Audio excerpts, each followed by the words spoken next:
தொலைத்தொடர்பு ஆலோசனை வழி மருத்துவ விடுப்பு சான்றிதழ் பெறுவதற்கு தடை.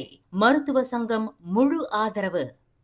மருந்தகங்களுக்கு நேரடியாக சென்று மருத்துவ ஆலோசனை பெறாமல் தொலைத்தொடர்பு ஆலோசனை வாயிலாக மருத்துவ விடுப்பு சான்றிதழ் பெறுவதற்கு விதிக்கப்பட்டுள்ள தடைக்கு மலேசிய மருத்துவர் சங்கம் தனது முழு ஆதரவை தெரிவித்துள்ளது. பதிவு செய்யப்பட்ட ஒவ்வொரு மருத்துவரும் தங்களின் தொழில்முறை பொறுப்புக்கு இணங்கி நடப்பதை உறுதி செய்வதற்கு நீண்ட காலமாக தேவைப்படும் ஒரு முக்கிய நினைவூட்டலாக இந்த நடவடிக்கை கருதப்படுகிறது என்று மலேசிய மருத்துவர் சங்கத்தின் தலைவர் டாக்டர் திருநாவுக்கரசு ராஜு தெரிவித்துள்ளார்.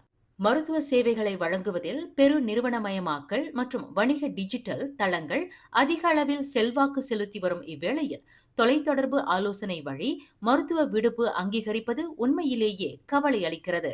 இதுபோன்ற சூழலுக்கு ஒருபோதும் அனுமதி அளிக்கக்கூடாது என்று அவர் வலியுறுத்தினார். மேலும் செய்திகளை தெரிந்து கொள்ள கீழே இருக்கும் பெல் பட்டனை அழுத்துங்கள். உங்கள் மகிழ்ச்சியை வெளிப்படுத்த லைக் மற்றும் ஷேர் செய்யுங்கள். தொடர்ந்து திசைகளோடு இணைந்திருக்க சப்ஸ்கிரைப் செய்யுங்கள்.